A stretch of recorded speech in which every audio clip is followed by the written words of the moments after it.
Respecter les contraintes de planning qu'on s'impose à soi-même, c'est très surfait. Ce qui ne m'empêche bien évidemment pas de vous souhaiter à toutes et à tous la bienvenue dans ce nouvel épisode de la série où on apprend à faire un film avec la richesse du cœur. Parce qu'on est pauvre. Dans l'épisode précédent, on avait évoqué le travail de conception de la mise en scène, de comment est-ce qu'il fallait réussir à faire dialoguer son instinct de cinéaste et la cohérence nécessaire à laquelle on devait aboutir pour que cette même mise en scène de laquelle on était fier, elle puisse être reçue par un spectateur. Un spectateur que l'on caricature beaucoup en disant qu'il est totalement fermé d'esprit, qu'il n'est réceptif à rien, ce qui est faux. La plupart des spectateurs sont tout à fait à l'écoute de nouvelles propositions que les cinéastes peuvent leur faire, à défaut évidemment que ces mêmes propositions, cette même mise en scène, sache se rendre audible. Mais maintenant que ce travail de conception est terminé, qu'on l'a laissé reposer un petit peu, qu'on est revenu vers lui pour le corriger évidemment, eh ben il est temps. Il est temps de prendre notre scénario sous le bras, notre matériel, notre petit découpage technique, de rassembler nos amis fidèles qui ne font ça que par amour totalement désintéressé pour votre personne, et de commencer à tourner.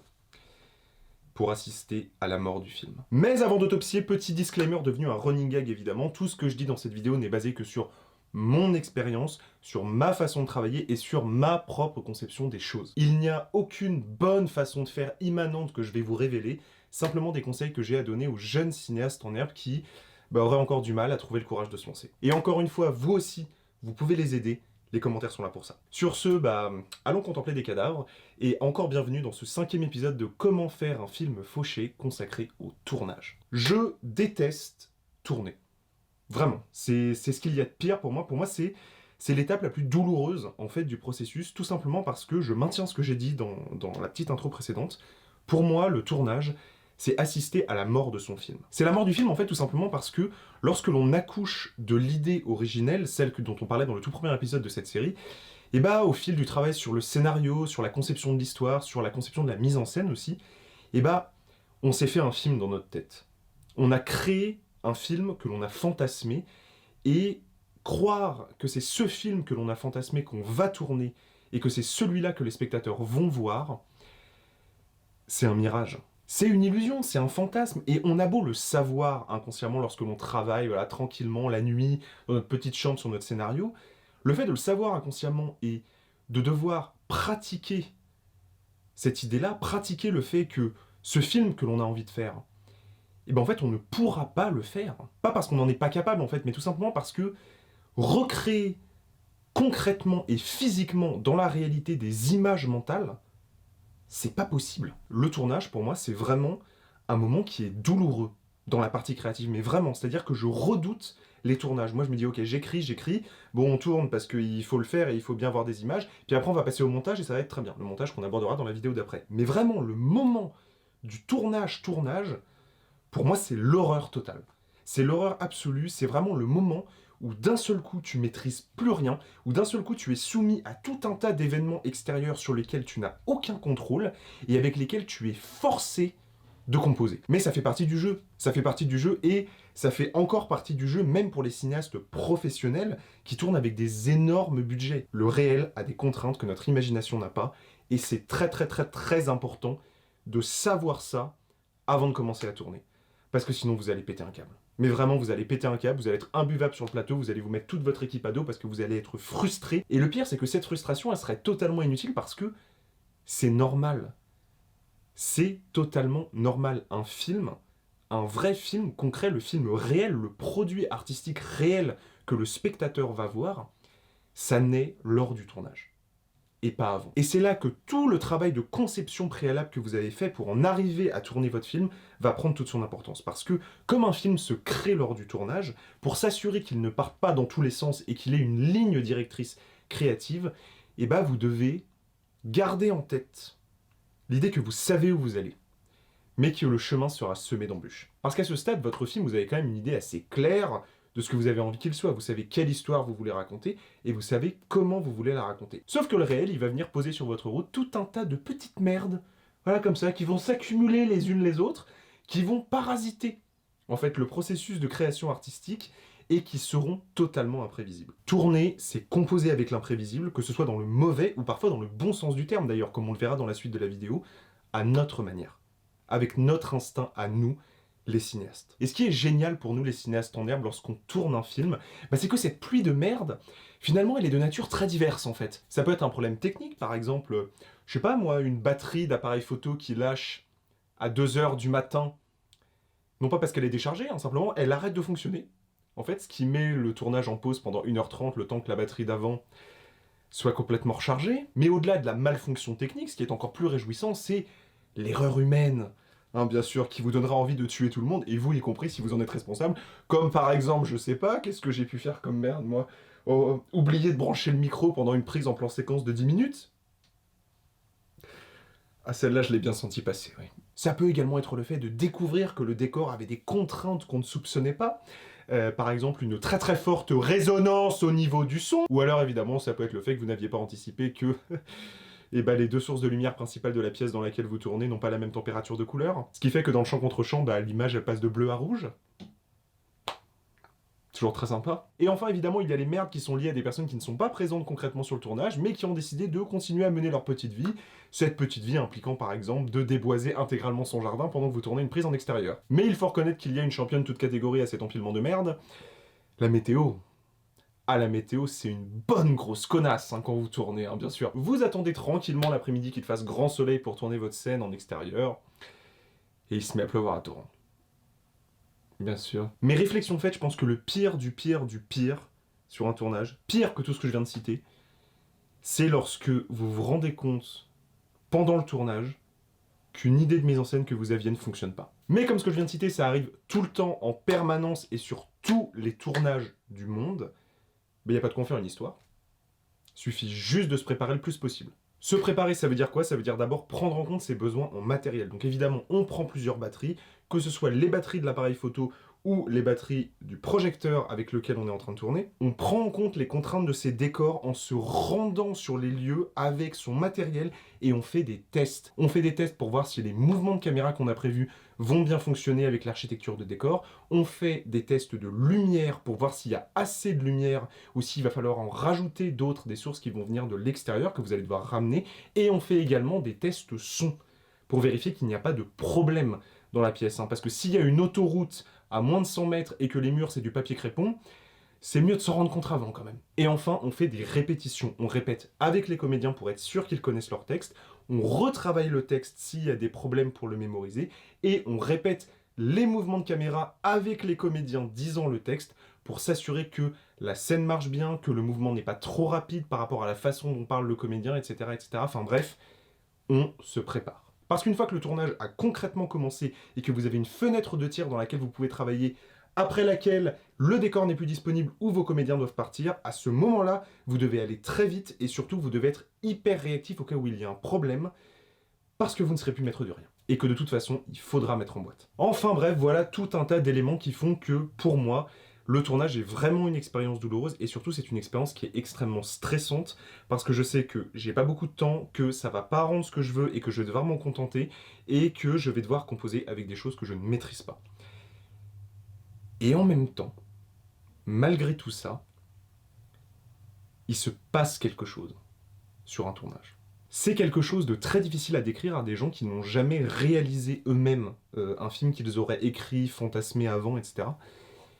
Mais si vous voulez, votre film, comme de toute façon vous n'êtes pas capable de rendre hommage à votre vision et que vous n'en avez pas les moyens et que vous ne maîtrisez pas suffisamment ou que de toute façon les décors ne correspondent pas exactement à ce que vous imaginez, etc., etc. Enfin bref, comme votre film fantasmé est en train de mourir devant vous, il y a autre chose qui se passe. C'est-à-dire que parfois c'est la merde, comme je viens de le dire, mais d'autres fois, c'est comme si le réel auquel vous vous confrontiez soudainement vous offrait quelque chose de 1000 fois plus intéressant que ce que vous auriez pu imaginer. Parfois, et même toujours, diraient certains cinéastes d'ailleurs, la beauté d'un film, elle naît de la captation de quelque chose de complètement imprévisible qui, on ne sait pas pourquoi, s'est passé à l'écran. Ça peut être le fait que d'un seul coup, le vent a très légèrement soufflé dans les arbres, pile au moment où il fallait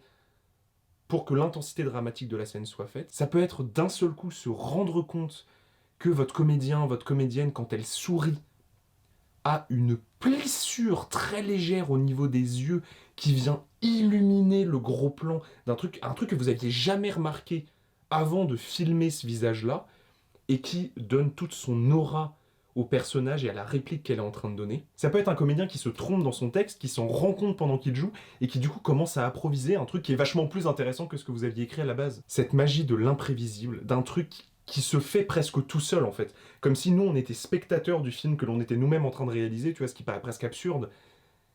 Cette magie-là, ça n'a pas de prix. Ce réel dont je disais qu'il était une pluie de merde au début de la vidéo, c'est aussi un formidable terreau à idées. Vraiment, je saurais pas décrire à quelqu'un qui l'a pas vécu le fait de se retrouver derrière la caméra, de voir un truc que vous avez pas prévu du tout, et de vous dire putain mais c'est incroyable, on jurerait que c'est fait exprès alors que c'est pas fait exprès. C'est ça la magie du cinéma pour moi. Je vais vous donner l'exemple d'un de mes films, dans Le Grand Jour, ce plan où, ayant fini de faire ce que j'ai à faire dans le film, voilà, ceux qui l'ont pas vu, je ne vous spoile pas, je m'en vais, après avoir fini ma cigarette. Vous voyez comment je marche là? Bah ça c'est pas fait exprès. Je vous jure que c'est pas fait exprès. On a posé le plan, je suis parti, ça a rendu ça. C'est incroyable. On jurerait que c'est fait exprès.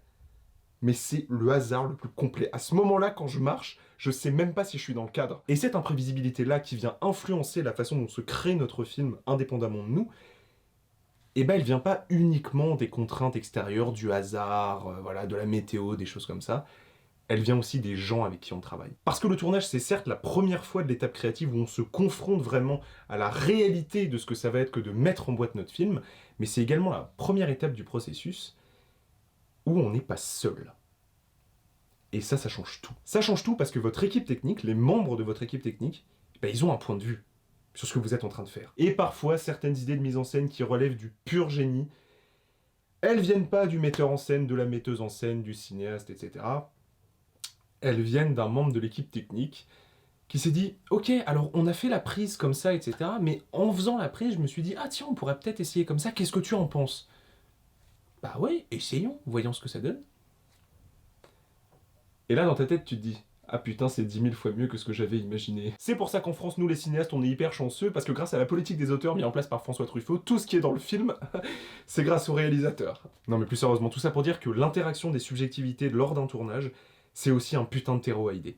Et il faut respecter toutes les idées, dans la mesure évidemment où elles vont dans le sens du film. Parce qu'évidemment, les membres de l'équipe technique, parfois, même s'ils veulent bien faire, bah ils n'ont pas la vision globale qu'a le metteur en scène ou la metteuse en scène du film qui est en train d'être tourné. Donc certaines idées sont lancées comme ça sur le moment et pourraient paraître pertinentes sur le moment, mais vous savez, parce que vous avez le film entier dans la tête, que ce serait bizarre, ça détonnerait par rapport à ce que vous avez envie de faire par la suite. Et ce que je viens de dire là, il faut simplement l'expliquer à la personne avec qui vous êtes en train de travailler, tout en étant évidemment à l'écoute de toute idée qui pourrait venir des autres que vous, parce qu'il ne faut pas non plus avoir un ego comme ça et penser que tout ce que vous faites est forcément une bonne idée, alors que certaines idées qui viennent des autres, parfois des personnes qui n'ont même pas travaillé sur le film avant de se retrouver sur le tournage, bah elles peuvent être super ces idées. Mais il faut quand même faire attention au fait qu'elles doivent respecter la cohérence que vous avez préalablement établie. Encore une fois, on ressasse, on y revient toujours, mais c'est votre film. C'est vous qui savez. Enfin bref, voilà, ça va être un petit peu tout pour les grandes lignes de cette vidéo, parce qu'un tournage, c'est une expérience qui est complètement différente à chaque fois, et qui obéit à des impératifs et des hasards qui sont propres à ce tournage-là. Des hasards qui peuvent plus ou moins totalement définir le film que vous allez faire, ou non. Si vraiment tout se passe comme sur des roulettes, jouer à la loterie, je pense qu'il est temps. Et quelque part, on ne peut être que d'accord avec Eric Rohmer lorsqu'il dit que tout film est un documentaire sur son propre tournage. Mais rassurez-vous, je vais pas vous laisser là-dessus, j'ai aussi fait une petite liste de conseils purement pragmatiques, voilà, pour expliquer comment un tournage peut bien se passer. Alors évidemment, c'est à compléter, bien sûr. Première chose, on fait gaffe au point, à la mise au point, voilà, en espérant qu'il soit pas totalement raté là, parce que j'ai pas de chef-op derrière moi. On fait des pauses. Très important de faire des pauses, parce que c'est super fatigant un tournage. Vraiment, c'est très très fatigant, donc faites des pauses. Reposez-vous, laissez la pression redescendre. Vous n'en travaillerez que mieux. Faites gaffe au temps. Ça, c'est vraiment un truc qui est très important. Dressez un planning de votre activité et essayez de le respecter le plus possible en faisant gaffe au fait que vous avez d'autres choses à tourner. Donc passez pas 5 heures sur un seul plan, ça sert à rien. À moins que ce soit le plan le plus important du film, mais aucun plan ne vaut qu'on passe 5 heures dessus lorsqu'on est un court-métrage amateur fauché. Alors ça, c'est petits conseils personnels, voilà, que je vous donne, c'est ce que je fais moi personnellement. On commence par le plus simple, et ensuite on va vers le plus compliqué. Voilà, si vous voulez, on s'échauffe. Hein, tu commences pas directement par la scène la plus compliquée à faire tout de suite, etc. À moins évidemment que tu aies un mois entier pour tourner, ce qui n'est pas le cas. On en revient à ce que je disais plus tôt dans la vidéo, accueillez toute nouvelle idée et tournez-la si vous avez le temps, en plus de ce qui était prévu évidemment. Et j'ai aussi noté tournez plus que ce qui est prévu, parce que ça fait plus de possibilités au montage. Donc, si le découpage technique est rempli, vous avez coché toutes les cases, vous avez fait tous les plans que vous aviez à faire, faites-en d'autres. Si vous avez le temps, bien sûr, mais faites-en d'autres parce que ça fait toujours plus de possibilités au montage et il n'y a rien de plus essentiel que d'avoir des possibilités au montage. Et enfin, dernier truc avant la fin de tournage et la fête qui va avec, vérifiez que les plans sont bons et qu'il n'y a pas de problème avant de dire fin de journée. Parce que dire fin de journée à une équipe, vérifier et après se rendre compte qu'il faut refaire 5 plans, ça fait chier tout le monde. Alors, vérifiez avant. Et maintenant, on fait la fête, tout le monde s'embrasse, tout le monde dit qu'il est content, tout le monde a hâte de voir à quoi le film va ressembler. Mais attendez un peu, avant d'aller au montage, vraiment, parce que le montage, c'est une étape qui est décisive dans la conception de votre film, et ne laissez pas les événements du tournage, l'état d'esprit dans lequel vous êtes au tournage, parasiter le montage. Parce que si vous voulez, lorsqu'on tourne un film, on est dans un état d'esprit qui est très différent du moment où on l'a écrit, en fait. Et le moment où on sera en train de le monter, ce sera encore un autre état d'esprit. Là, on était dans une façon de penser qui était que il faut que le plan rentre bien, il faut que j'ai de nouvelles idées parce qu'on a un problème, on va essayer autre chose parce qu'on a le temps, etc., etc. Et selon moi, c'est très important lorsqu'on entre dans la phase du montage d'avoir une vision neutre des rushs qu'on a tournés. Ça permet de rendre justice au film. Parce que c'est en ayant cette vision la plus neutre possible du film et en découvrant ou en redécouvrant les rushs après plusieurs, parfois jours ou semaines, que l'on va vraiment pouvoir y voir ce qu'il y a d'intéressant. Et pas ce qui nous aura intéressé au moment où on était en train de le tourner. Voilà, cet épisode est maintenant terminé, j'espère qu'il vous aura plu, j'espère qu'il vous aura intéressé.